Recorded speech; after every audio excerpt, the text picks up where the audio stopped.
Boa tarde, tudo bem? Esse é o Diálogos no Acervo, um programa que a gente faz toda semana aqui no Instagram do MASP. Na verdade, normalmente a gente faz no próprio espaço do museu. É um momento em que a gente sempre dedica a falar sobre algum dos trabalhos da coleção do MASP ou de exposições que estejam no momento. Hoje eu vou estar aqui com o Valdiael Braz, que é da equipe de mediação em programas públicos. Eu sou a Laura Cozendei, da mesma equipe, e nós vamos falar sobre o trabalho do Denilson Baniwa, Natureza Morta.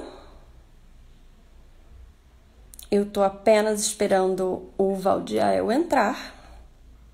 Semana passada a gente teve um problema técnico, eu acho que alguns de vocês deviam estar aqui, então inclusive já peço desculpas, agradeço a compreensão e também por vocês estarem aqui de novo. Aproveito também para falar que o museu está aberto, então vocês também podem lá visitar a coleção, né? E em breve as exposições que vão abrir novamente.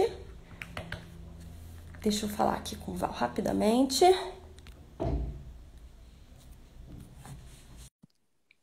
Pronto. Então, o trabalho do Denilson Baniwa é, na verdade, a continuidade de uma série de lives que a gente vem fazendo nas últimas semanas. Boa tarde, Val, tudo bem? Boa tarde, Laura. Agora vai dar certo. Pois é, que bom estar te vendo dessa vez. Que bom que a gente está se vendo, se entendendo, se ouvindo. Exato. Você falou para eles que da última vez estávamos nos atropelando porque a gente não...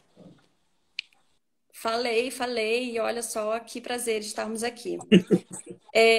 O que eu vou agora colocar aqui o trabalho e vou também falar para todo mundo que a gente agora vai começar, como sempre, desativando os comentários. E aí, quem quiser comentar alguma coisa com a gente ou perguntar, pode enviar para a caixa de perguntas. E no final, a gente também, né, abre esse diálogo. E então, Val, eu acho que o que eu estava agora começando era falando sobre como esse trabalho foi incorporado no contexto das exposições, da exposição Histórias da Dança, né? Sim. E a gente veio nas últimas semanas falando de outros trabalhos que também entraram na coleção recentemente. E aí é isso. Muito obrigada por estar aqui conosco hoje. Sim, vamos tentar fazer um bate-bola hoje, né? Levantamos aqui algumas, enfim, algumas informações sobre o artista e vamos tentar aí, esmiuçar essa obra, porque, enfim, ainda é uma novidade até para o acervo mesmo, né? Primeira obra que é incorporada desse artista no acervo e, como vocês bem sabem, nós estamos trabalhando remotamente. Então, como é uma nova aquisição, temos a informação tão mediada quanto vocês, né? No sentido de ver a imagem. Então, a gente vai no esforço aqui de fazer uma espécie de uma leitura mesmo de uma obra a qual nós também não vimos. Só deixando essa observação, porque vou, inclusive, tentar levantar alguns pontos nesse sentido, porque estamos falando de arte digital. É disso que estamos falando. Então, tem algo quase metalinguístico aí, que é bastante legal, bastante interessante para a gente pensar, vindo de um artista que se autodeclara como artista indígena mesmo, dentro, né, de uma produção contemporânea. Isso tudo são muitas camadas muito legais, né? E eu não ouvi muito bem o que Laura já adiantou, então eu vou me repetir um pouquinho aqui nesse começo, mas o artista do dia, Denilson Baniwa, e o nome da obra, ela é o número 1, na verdade, de uma série, né, de 3. A série chama-se Natureza Morta, né? Essa não tem uma numeração especificamente, as outras que nós vamos mostrar, elas são intituladas como número 2 e número 3 dessa série Natureza Morta. Então, essa é a primeira, né? Essa série é de 2014. E quanto à materialidade, como eu falei, né? A impressão sobre papel, porque é arte digital. Mas a medida nós não conseguimos uma informação precisa porque no site consta como medidas variadas, tá? Então, quanto à escala dela especificamente, vamos, por hora, vamos imaginar assim, juntos, tá? Mas logo, logo nós veremos ela em exposição no nosso acervo, né? Só falando um pouquinho, muito, muito brevemente mesmo, sobre o artista, né? É um artista que hoje tem 35 anos de idade, 36, eu acredito, já. Ele nasceu numa aldeia chamada Dari, é, nas margens do Rio Negro, né? Que configura como um ribeirinho, né? Numa região que é a grande região é conhecida como Barcelos, né? No caso, ele vem de uma aldeia dentro dessa região, que é, inclusive, uma região contornada ali de várias reservas indígenas que nós vamos retomar aqui um pouquinho mais para frente, falando de território. Mas quanto à biografia dele mesmo, né? Ele inicia um trabalho mais militante mesmo, né? Eu vou Um colocar trabalho aqui a carinha dele. engajado. Ah, legal, legal. Ótimo. A gente trouxe essa foto, inclusive, que é da série, também é uma série, né? Mas é de foto performances, chamada Relacionamentos Agrotóxicos. E essa especificamente chama-se Sagrado Coração, dentro dessa série, né? Mas é isso, ele começa mais nesse engajamento de luta, né? Da questão indígena mesmo, né? Tanto no sentido social quanto ecológico.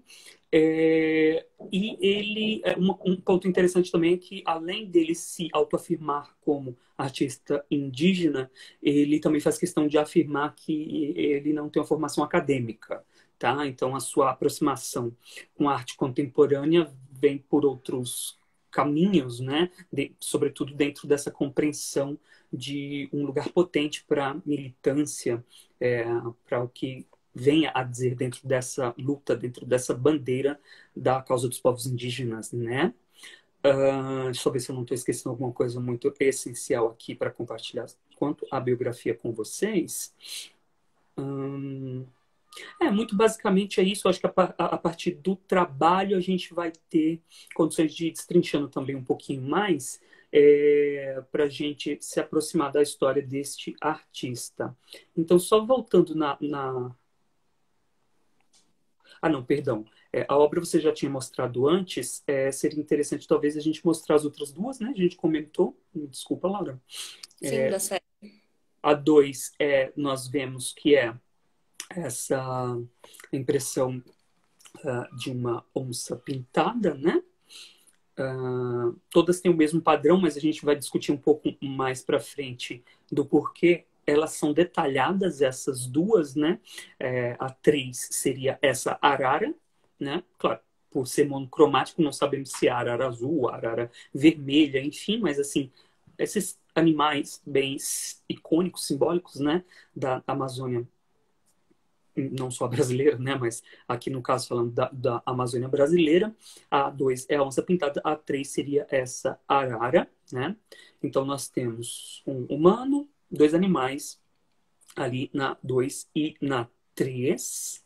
E aí, antes da gente falar da obra em si, um fato curioso, que achei curioso, procurei pesquisar, é o termo que ele usa para a mídia, né, em si. Ele chama de infogravura. E se nós pesquisarmos o significado de infogravura, aqui no caso foi a nossa querida Wikipedia mesmo, que me ajudou, confesso.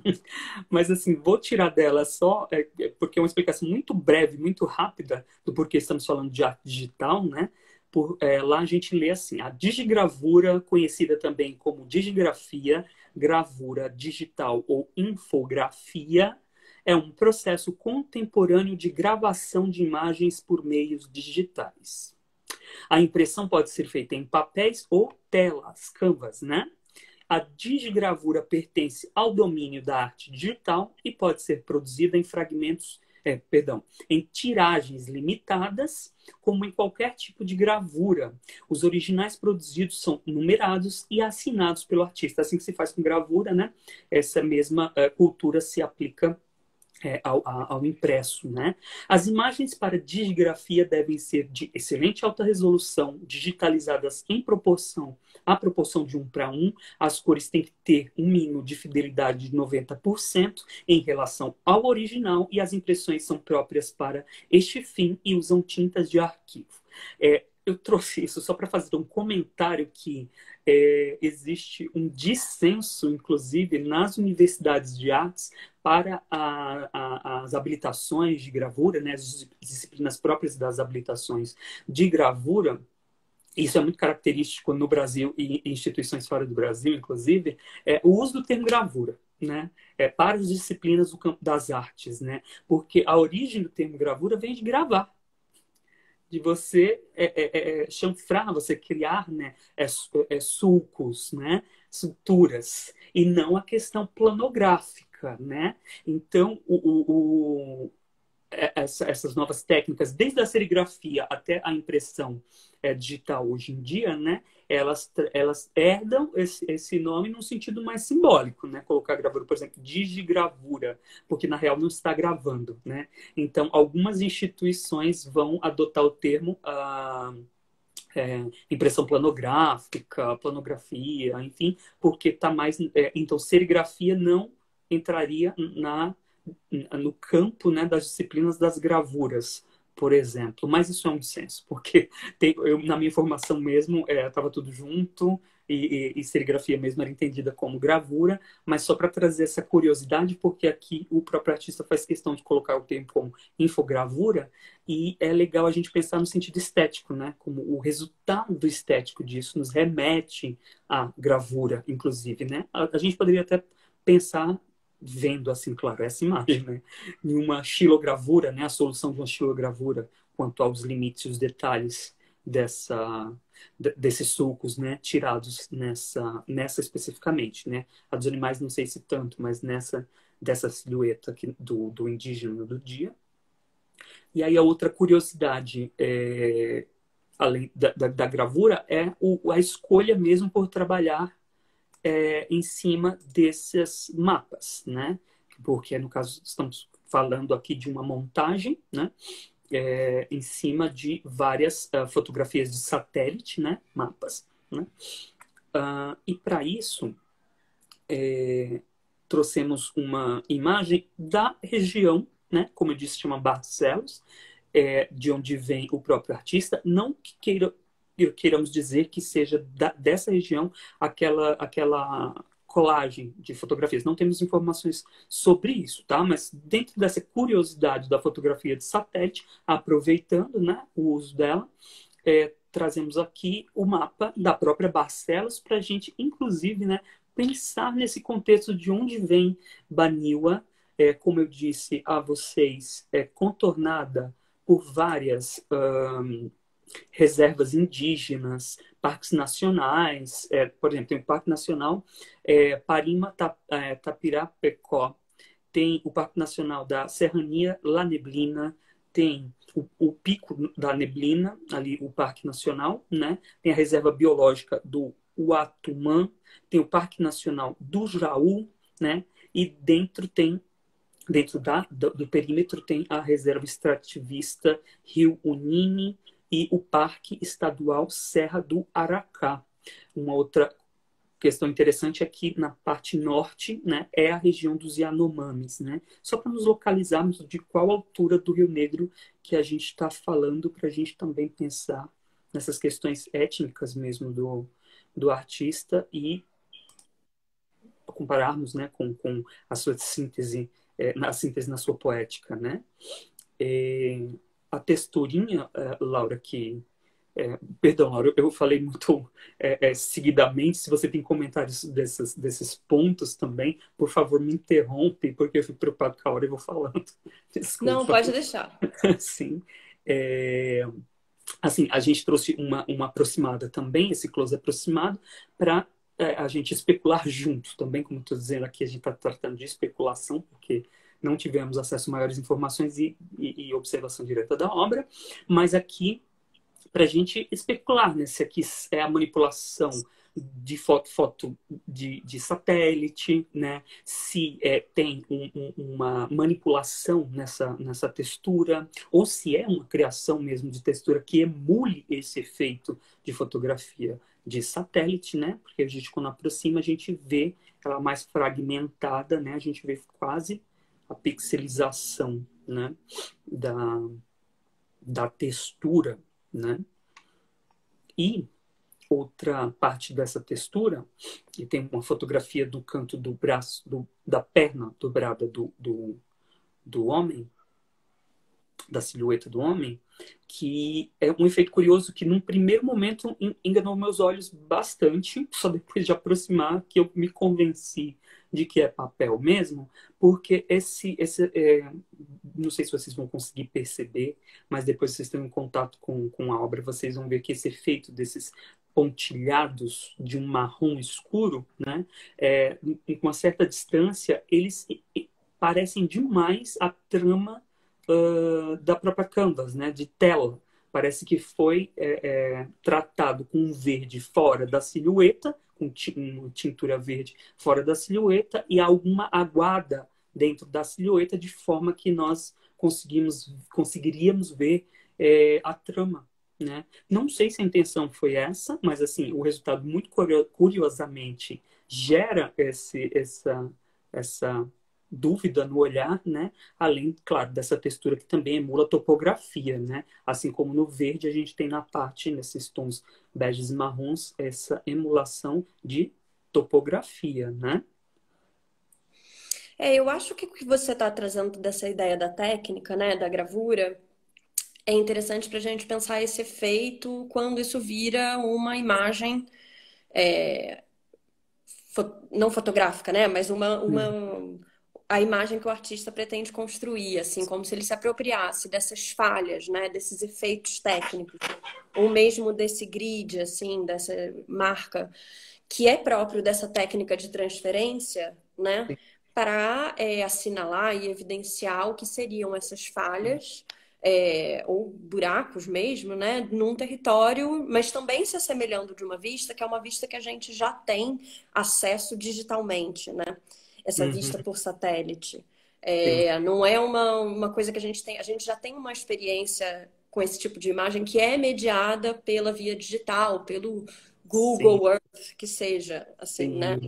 Mas é uma imagem que pertence ao domínio do digital, né? Sim, a nossa familiaridade vem por aí, né? Por nossos acessos por programas, né? De mapeamento, de mapas. De fato. E aí, como a Laura voltou na imagem do todo, né? Façamos a leitura agora dessa imagem como um todo. Como disse, ela difere bastante das outras duas da série, né? Porque as outras duas têm também um preenchimento da parte interna, né? Do desenho, né? Dos animais ali, da onça e da arara. Aqui ele elegiu, né? Deixar como vazio, né? Essa área. O que podemos ler até como um reforço mesmo da ideia de desmatamento, né? De vazio ali, de um buraco que você faz na pele da floresta, né? Ali. Mas a gente pode entender também como uma metáfora, né? Do silenciamento dos povos indígenas, né? Nesse esvaziamento, nessa invisibilidade, nesse apagamento de uma história dos povos originários dessa terra, né? Eu acho que dá para tirar metáforas muito ricas dessa eleição, né? Então a gente tem aí somente uma silhueta, né? Aparentemente de um homem dançando, né? Nos passa essa ideia de um homem dançando usando um cocar, né? E balançando um chocalho, né?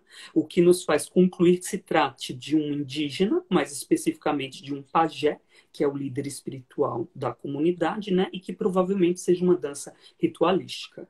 A dedução de ser pajé seria pela medida do cocar, né? O uso mesmo de um cocar nessa posição, e a sua medida geralmente é um marcador do líder espiritual. Né? Então a gente consegue deduzir somente a partir de silhueta, né? Sem ter o preenchimento, né? E o título Natureza Morta, né?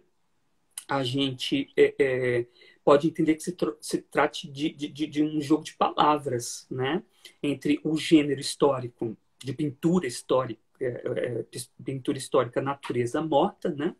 o gênero lá do século XVII, sobretudo vindo ali dos Países Baixos, e uma crítica ao Estado, né? Tanto de desmatamento das florestas brasileiras, quanto da dizimação do povo originário, como estávamos falando aqui, também da fauna, né? Como a gente vê representado nas outras duas, né? A onça e a arara, né? Então, digo jogo de palavras nesse sentido, porque na prática não se trata de uma natureza morta, né? Natureza morta são aquelas composições, geralmente, que você tem as frutas, né? Uma mesa posta, um banquete, né?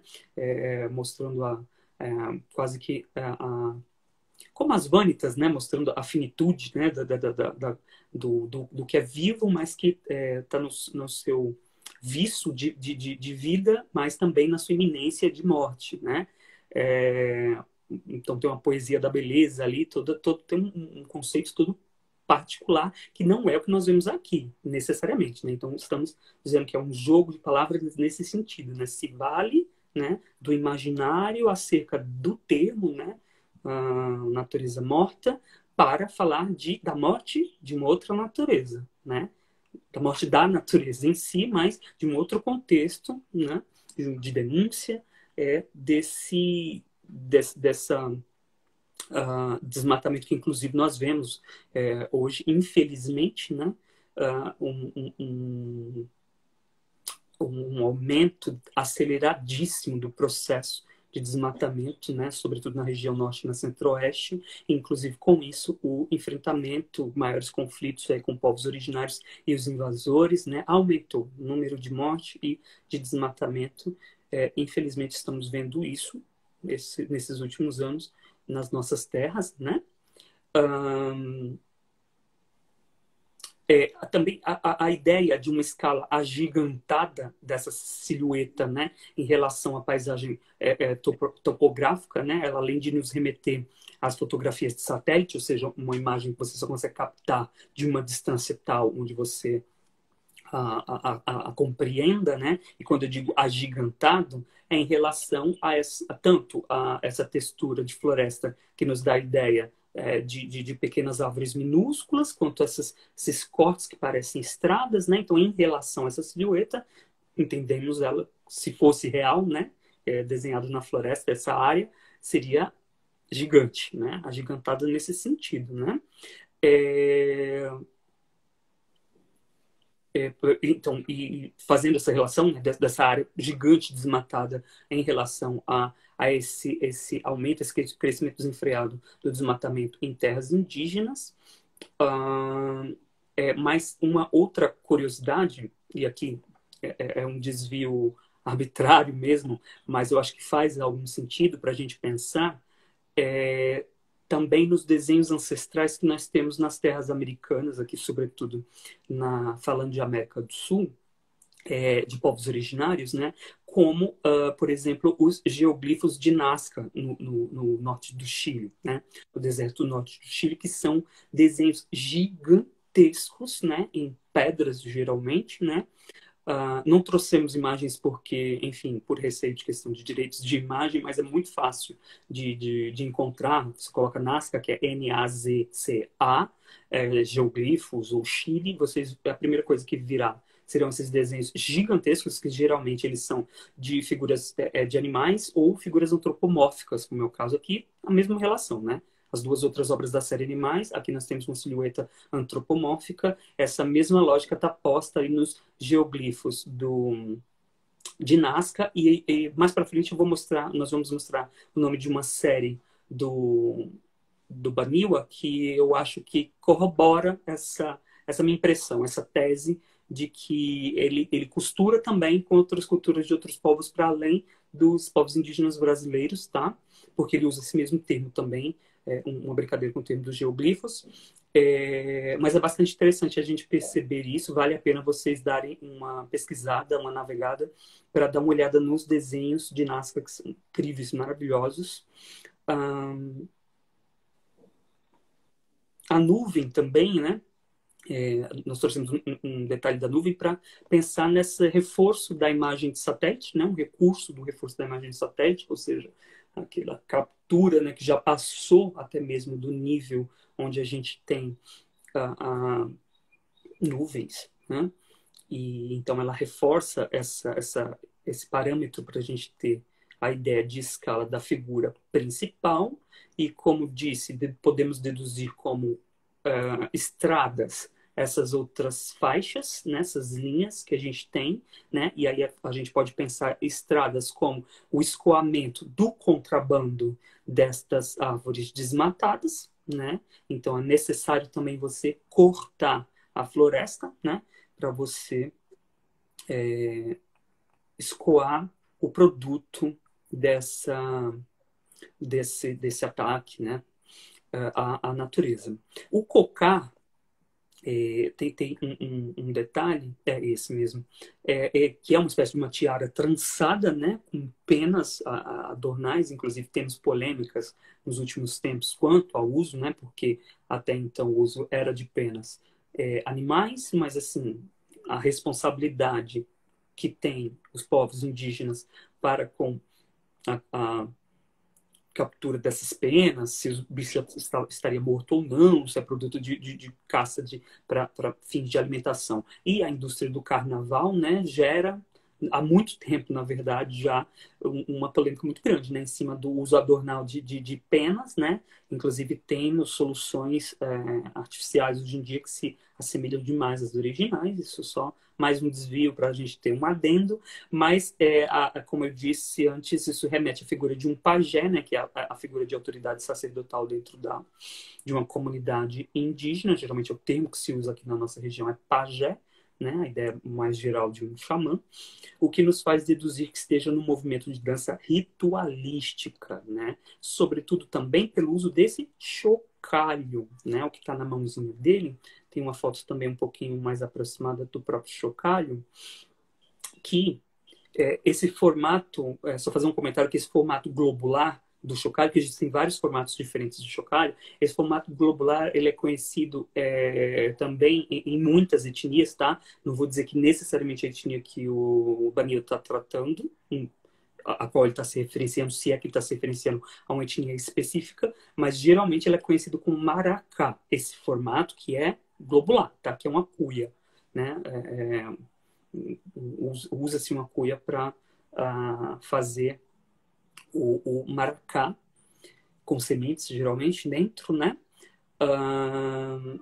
E é um instrumento fundamental para muitas, ritualística de muitas etnias indígenas brasileiras, né? E há outros tipos de chocalhos, né? Sobretudo de adornos para pôr no corpo mesmo, como vestimenta mesmo, né?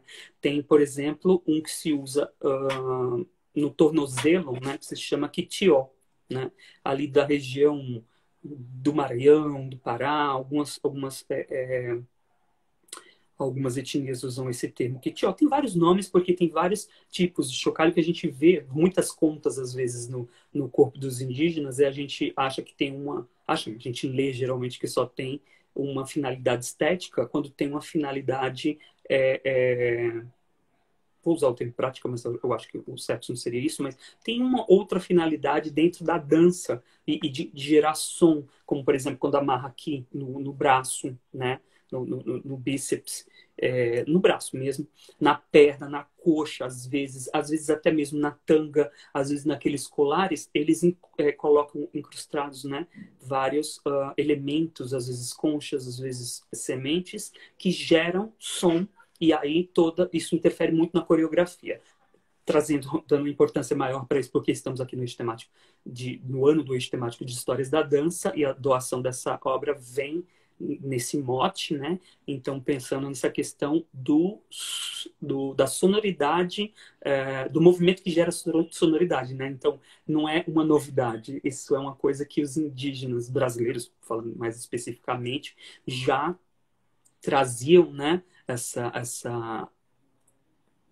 Essa ideia multimídia, digamos assim, onde a coreografia, a dança já traz o seu próprio som, né? Então a coreografia vai marcar ali a percussão.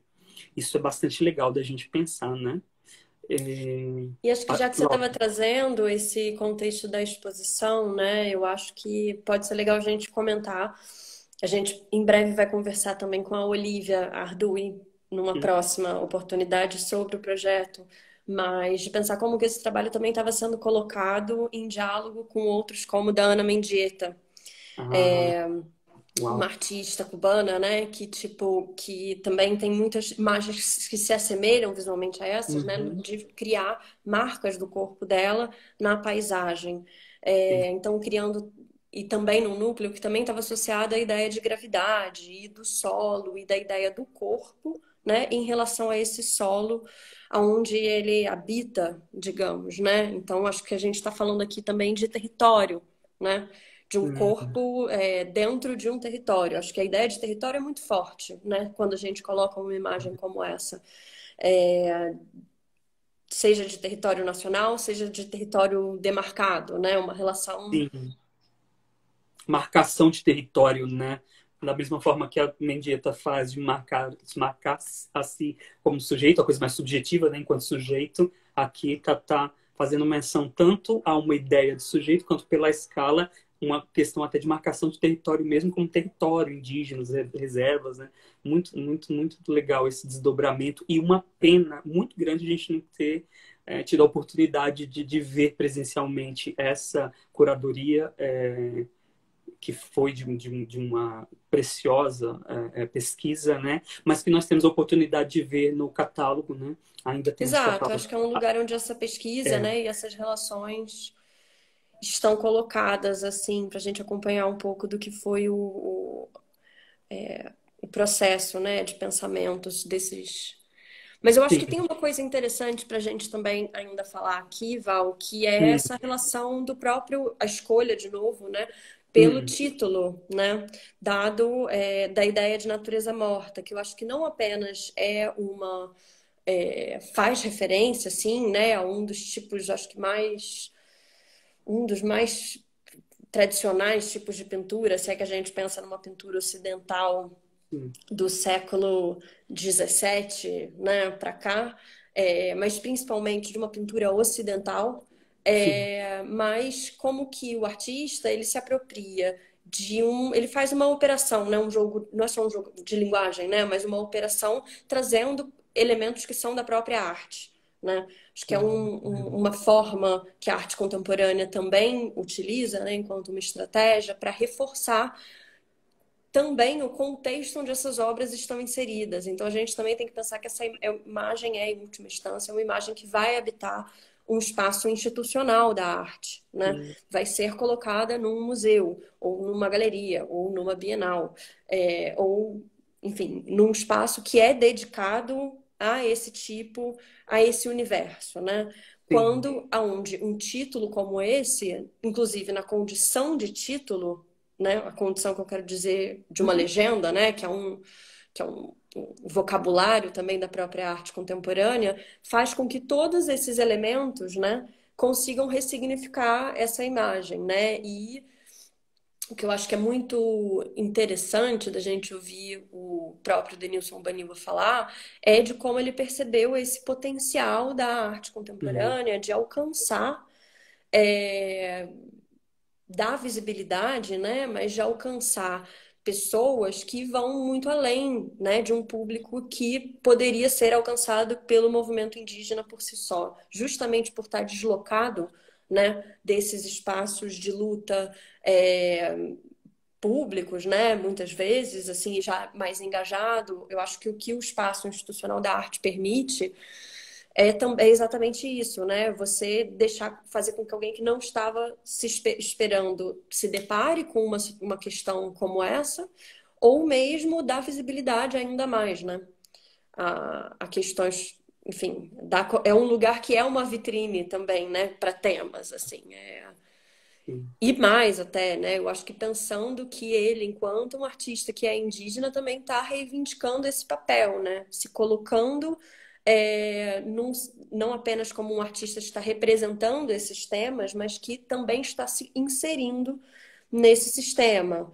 É, no Sim. sistema que eu quero dizer, né? Um sistema de exposições, de Sim, sim. artistas, de produção, de circulação e tudo mais. Mas como ele também Exatamente. exerce esse protagonismo, né? Essa ideia propositiva, de É, atuar, né? sim, inclusive, obrigado por essa explanação, porque realmente é para além da questão da linguagem ipsis mas sim uma estratégia, um recurso muito sabiamente utilizado de fato, né? E é a novidade, a potência da arte contemporânea, né? Que nem sempre ela é digesta, né? E, enfim, para falar disso, de nem sempre digesta. Inclusive, eu gostaria só de falar mais detidamente somente de uma outra obra, que não a obra do dia, e aí depois a gente só comentaria mais de outras mídias, né, que ele trabalha em cima, mas assim, sobre a obra do dia seriam esses recortes, mas gostaria muito de falar de uma pintura que ele faz chamada Marçal Tupã e queria falar um pouco dele, né? Ah, justamente para nos aproximar mais dessa ideia de militância, né? Para além das denúncias que a gente conseguiu ler aqui no trabalho do dia, né? Mas as frentes de atuação e os lugares que ele traz para essas narrativas dele, né? Do trabalho dele, né? Que não se circunscrevem somente aos territórios da Amazônia, mas, enfim, há muitos conflitos indígenas no Brasil. Para a gente entender quem foi Marçal Tupã, eu trago um texto do site socioambiental.org, que eu acho que ele dá conta, ele é muito conciso quanto à definição de quem foi essa figura, que foi escrito por Isabel Harari, Gustavo Rubio e Tatiane Klein. Eles dizem: há 32 anos foi assassinado um dos principais líderes do povo Guarani Wandeva. Perdão, Wandeva mesmo. Marçal de Souza Tupã-I, por lutar pelo direito dos indígenas à terra. Marçal foi vítima de uma emboscada no dia 25 de novembro de 1983, no município de Antônio João, no Mato Grosso do Sul, e ninguém foi punido. Em Mato Grosso do Sul, onde vivem os Guarani Kaiowá e os Guarani Yandeva, os conflitos fundiários compõem um quadro de graves violações de direitos humanos que ganha contornos de genocídio e leva os indígenas a retornar aos seus territórios, chamados de Tecorra. Em discurso histórico ao Papa João Paulo II, em 1980, Tupã-I denunciou: nossas terras são invadidas, nossas terras são tomadas, os nossos territórios são invadidos. Dizem que o Brasil foi descoberto. O Brasil não foi descoberto, não. O Brasil foi invadido e tomado dos indígenas do Brasil. Essa é a verdadeira história. Quase nada mudou desde então. Nesse ano de 2015, que é o ano do texto aqui em questão, né? Entre agosto e setembro, 5 comunidades Guarani Kaiowá foram violentamente atacadas por pistoleiros, causando a morte de outra liderança, Simeão Vilhalva. Simeão foi assassinado no mesmo local em que Marçal estava enterrado. Infelizmente, Marçal não foi o primeiro, Simeão não será o último. Mas os Guarani continuam sua luta. Veja a linha do tempo feita pela equipe Povos Indígenas e relembre essa história. Ali vai ter um link onde vocês vão conseguir ver isso também como gráfico, como imagem. Bastante forte, né? E não é a única liderança, ele tem outros trabalhos também nessa espécie de homenagem, de memória, né? Dessas lideranças, às vezes até esquecidas, né? Da história. Laura, agora a gente entraria também em algumas outras imagens para a gente perceber a versatilidade do artista, né? Inclusive tem Sim. a exposição, se você quiser falar um Não, a pouco. gente trouxe também algumas imagens da exposição de Aguataporã, uma exposição que foi realizada no Museu de Arte do Rio, em 2016 ou 17, acho que entre esses 2 anos, e que eu acho que é um ótimo exemplo para a gente pensar esse esforço, né, de como rever não somente uma história da arte construída a partir de uma perspectiva ocidental, uma ideia de arte, né, mas o próprio papel dos museus, né, uma exposição que foi feita como uma curadoria colaborativa entre os curadores do museu E os povos indígenas da cidade do Rio de Janeiro, da cidade não, desculpa, do Rio de Janeiro, mas inclusive pensando isso, né? Como que a gente vai fazer essa exposição, como que eles gostariam de ser representados e também participando.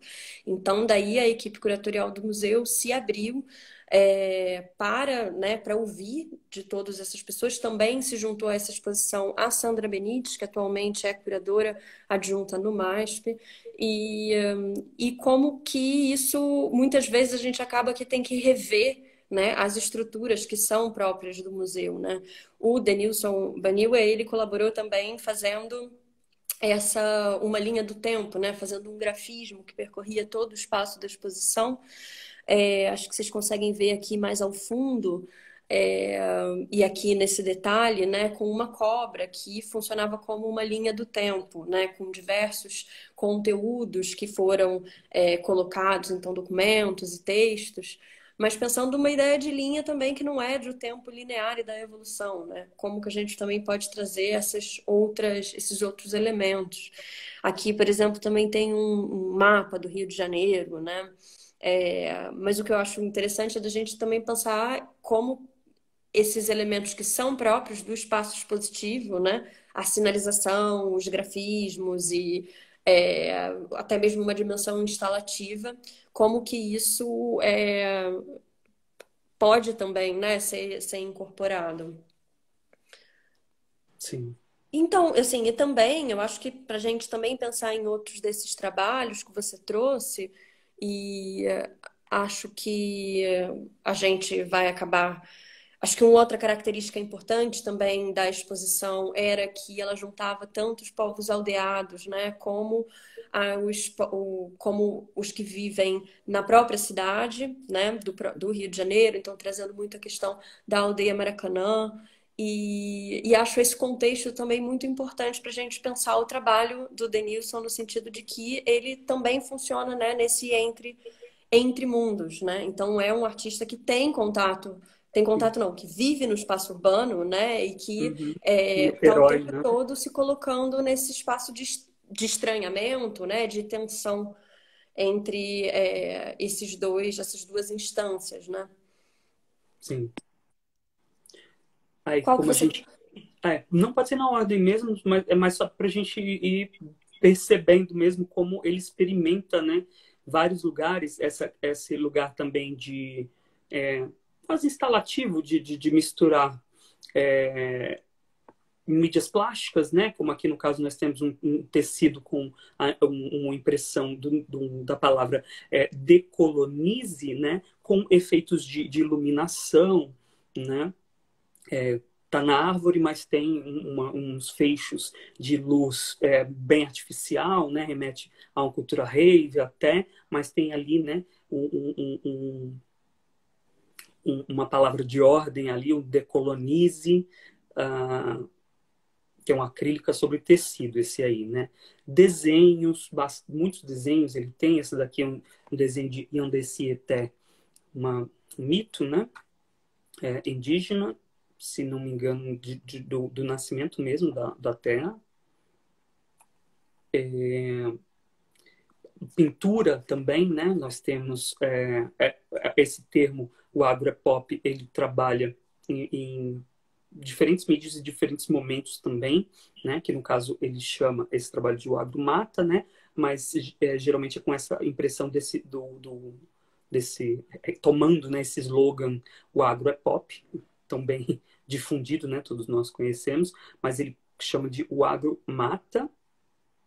E aqui o que eu estava falando lá atrás, né, da hipótese do comentário ou sei lá, do extrato do imaginário mesmo dos geoglifos de Nazca no Chile, né, é a série Petroglifos na Selva de Pedra, né? Ele faz essa brincadeira com a palavra, ele vai chamar de petroglifos, né, na Selva de Pedra, a Selva de Pedra aqui que ele está chamando.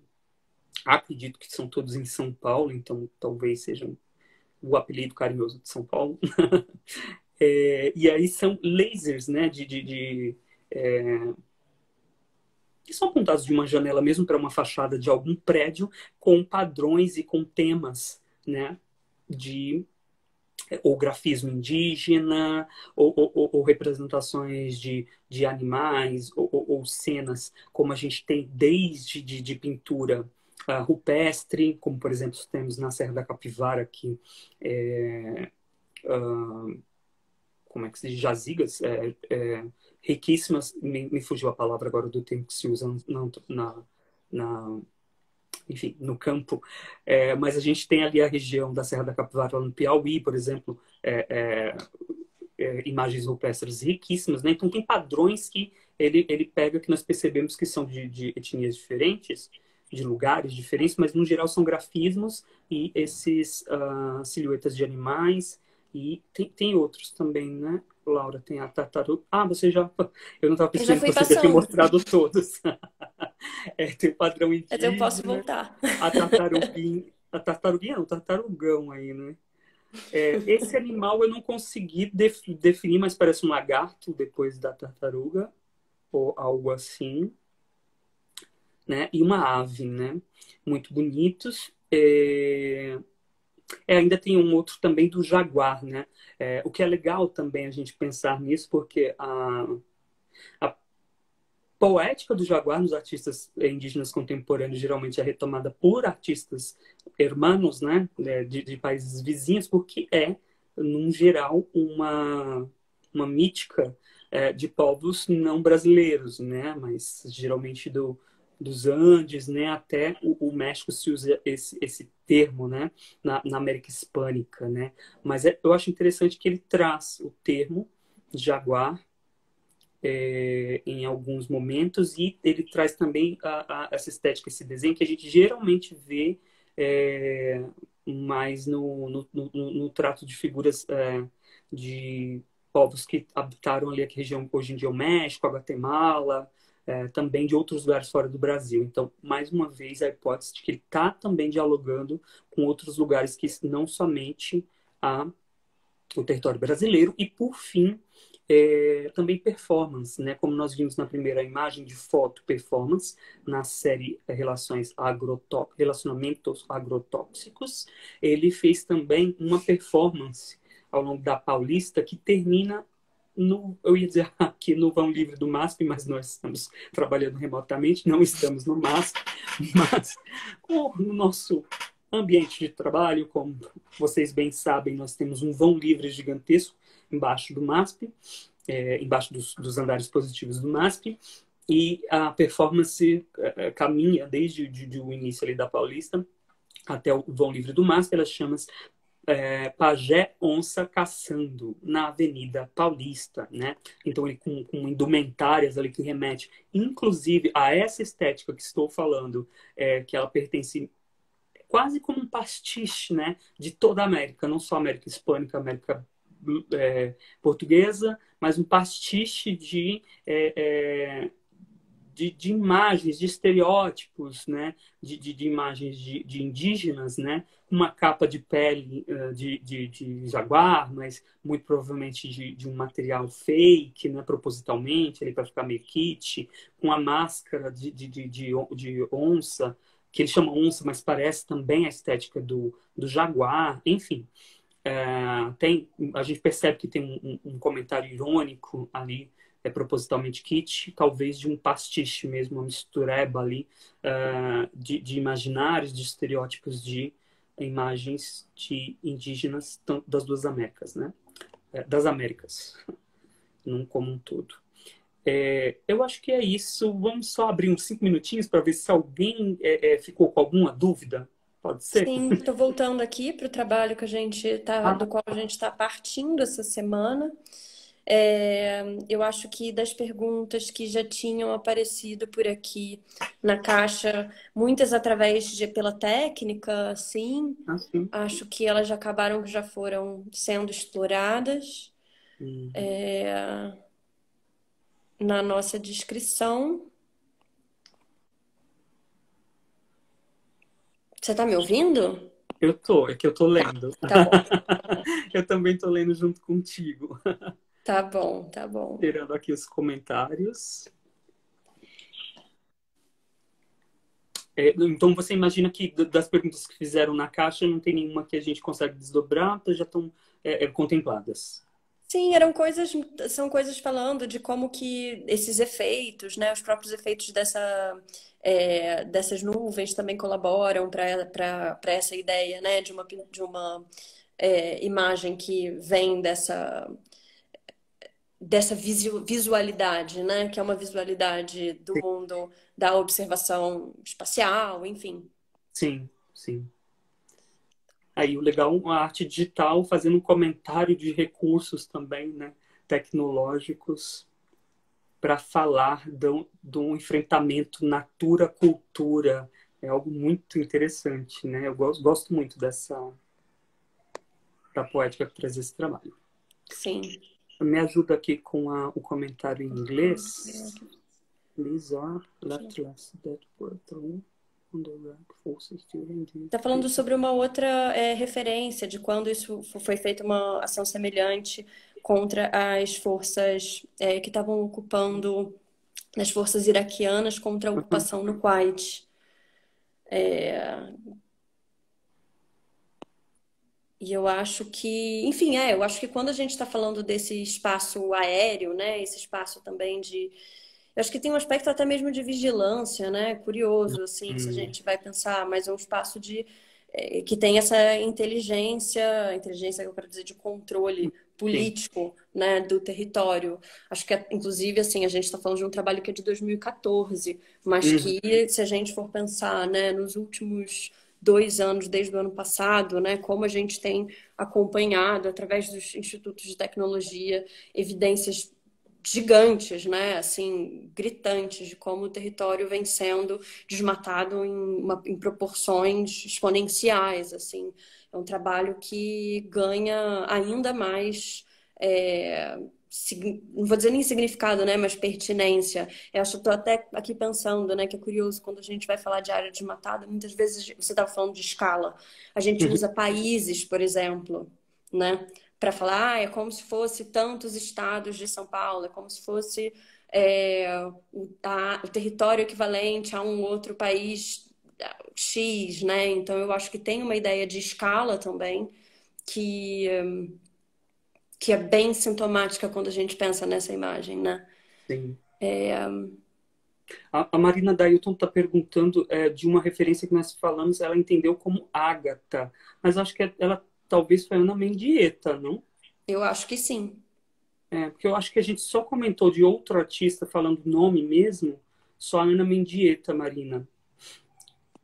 Se é a mesma Marina Dailton, é uma Marina que estudou comigo, se formou comigo, inclusive. Eu tenho quase certeza que é ela. A Mari, acho que a gente falou de Ana Mendieta. Essa é ótimo, né? No virtual, que a gente não tem certeza, são ali às vezes uns nicknames, né? Mas a gente vê também a galera interagindo, dando um apoio também. Isso é bem legal da gente ver a participação também das pessoas que conhecemos. Então fica aí a dica para Marina e para todo mundo também dar uma olhada no trabalho Sim, ela mesma. desses que a gente estava falando, assim, para pensar Saudade, em outras Marina. possíveis relações também. Sim, Val, eu sim, tenho que dá uma olhada no fechar essa catálogo. live, que o É nosso tempo verdade, já chegamos no tá. nosso tempo. Sim, um bom desfecho, aqui tendo uma saudação da minha querida Marina também, saudades. Espero Um que vocês rostinho tenham, conhecido. sim, um rostinho, no sentido, de certa forma, né, um rostinho conhecido. Muito obrigado. Qual aplicativo vocês usam para transmitir assim no Instagram? O próprio Instagram. Do próprio Instagram, eu acho que ainda não tem para Android, mas pelo iPhone tem um recurso para compartilhamento de imagens, tá? Acho que ainda não tem para Android. Então, Val, eu Mas é queria no te próprio agradecer Instagram. muitíssimo por estar aqui comigo hoje, mais uma Muito vez. obrigado, minha querida. A gente se vê novamente na semana que vem. Semana que vem, Obrigada, Júlia, Marighella, né? também. Que saudade de você. Achou, e obrigado, Júlia. Beijos, boa tarde para todo Tchau, mundo, boa gente. semana.